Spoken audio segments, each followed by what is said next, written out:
Welcome friends. আজকে নিয়ে এসেছি পালং শাক ঘন্ট, বড়ি দিয়ে করব আর বিভিন্ন ধরনের সবজি থাকবে তার সাথে। এই ঘন্টটা খেতে কিন্তু ভীষণ ভালো লাগে আর পালং শাক খাওয়া কিন্তু ভীষণই উপকার। ইনস্টা রান্নাঘর থেকেই সুমা বলছি। আশা করি বন্ধুরা তোমরা সবাই ভালো আছো। রেসিপিটা তোমরা দেখতে থাকো, ভালো লাগবে আশা করি। কড়াইয়ের মধ্যে তেলটা দিয়ে দিচ্ছি। দেখো তেলটা কিন্তু গরম হয়নি, সেই সময় কিন্তু আমি বড়িটা দিয়ে দেবো। কিছু কিছু রান্নায় কিন্তু আমি টিপস দিতে থাকি যাতে তোমাদের কোনো উপকার হয়। এই তেলটার মধ্যেই, ঠান্ডা তেলেই আমি কিন্তু বড়িটা দিয়ে দিলাম, যাতে বড়িটা কিন্তু, আর যদি গরম তেলে দাও তাহলে কিন্তু বড়িটা পুরো তেলটাই টেনে নেবে সঙ্গে সঙ্গে।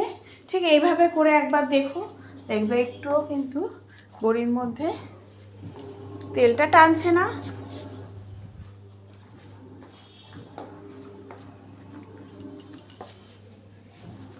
দেখবে যা তেল ছিল সেটাই আছে।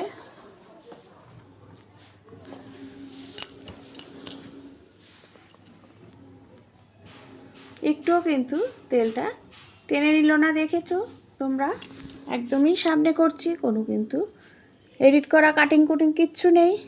এই ভিডিওটা ডাইরেক্ট দেখাচ্ছে একদম।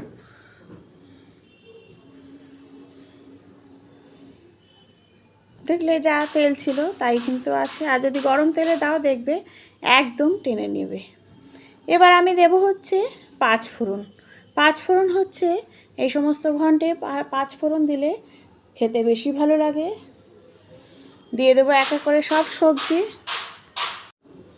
এই সবজির উপরে দিয়ে দেবো হচ্ছে নুন, যাতে সবজিটা ভালো মতো সেদ্ধ হয় তাড়াতাড়ি। তার উপরে দেবো হচ্ছে পালং শাক। কোনো নাড়াচাড়া করবো না, দিয়ে ঢেকে রাখবো। আর যা বেরোবে জল ওর থেকে কিন্তু পুরোটাই মজে যাবে। আর কিন্তু আমি বেশি কিছু একদমই দেব না। পালং শাক ঘন্টে কিন্তু কোনো মশলাও ভালো লাগে না, একদম কাঁচা লঙ্কা দিয়ে একদম সিম্পল করবে বড়ি দিয়ে, তাহলেই কিন্তু পালং শাক ঘন্টটা খেতে ভালো লাগে। দেখো কতটা মজে গেছে। এক এক করে আমি সব দিয়ে আবার ঢেকে রাখবো। দেখতে থাকো কি দিচ্ছি।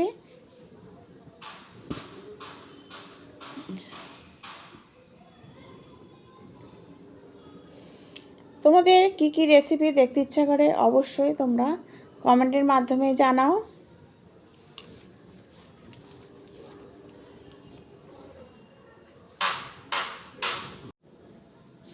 বড়িগুলোও দিয়ে দিলাম।